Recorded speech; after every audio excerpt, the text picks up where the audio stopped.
Kuressaare oli Premium-liiga koroonapausi edukaim võistkond, sest Soccernet.ee meelelahutusliku mälumängusarja Koroonakarikas 2020 pani kinni nende esindaja Sander Laht, kes tegi järgemööda tuule alla nii Frank Liivakule, Roman Sobtšenkole, Märten Kuusele kui ka Gerdo Juhkamile. Koroonapausilt naasti aga mõnevõrra teises helistikus. Kokkuvõttes ka väga palju kollast kaarti ja palju lõhkumist, et jah, vähe oli ilmselt mida vaadata. Mida mänguminutit lõpupoole, seda keerulisem seal väljakul jooksta oli ja viimased 10 olid juba tegelikult päris rasked. Kas lips läbi? Sugugi mitte. Kui 3 vooruga oli Kuressaarel kirjas 0 punkti ja 0 väravat, siis järgmise mänguga saadi kätte nii 3 punkti kui ka 3 väravat.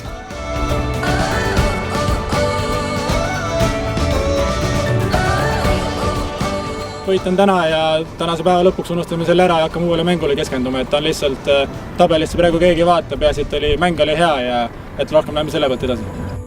Kuressaare ei liikunud edasi sugugi pahasti. Kohe seejärel saadi jagu Tammekast, Viik tehti Leegioniga ning langesid ka Tallinna Kalev ja Viljandi Tulevik. Muuseas, 2 päeva enne mängu Viljandiga täitus Kuressaare kesktormajal Sander Lahel aasta viimasest Premium-liiga väravast. Lahe lihane õde, Kuressaare kogukonnajuht Liina Tamm leidis, et parim viis vennaraasu utsitamiseks on korraldada klubi fännide seas ennustusvõistlus, millal Sander poiss lõpuks ometi oma väravapõua lõpetab. Ebatavaline meetod töötas hiilgavalt. Laht kõmmutas 3-0 võidumängus Tulevikuvõrku 2 kolli ja Kuressaare tõusis liigatabelis 6.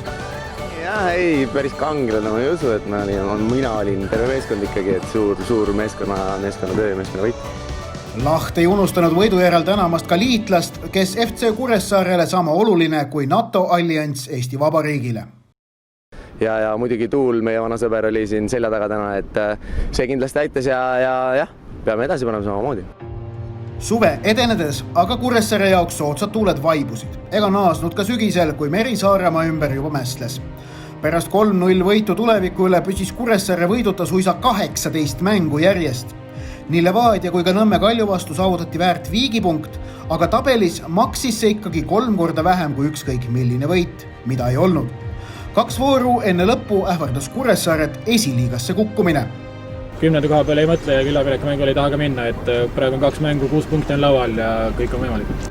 Vaatamata hõrendatud koosseisule lõpetas Kuressaare 3 päeva hiljem võidupõua, kui oli võõrsil 1-0 üle Tallinna Leegionist.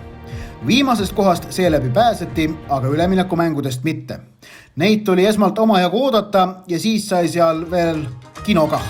Aga lõpuks Kuressaare liigakoha ikkagi tagas.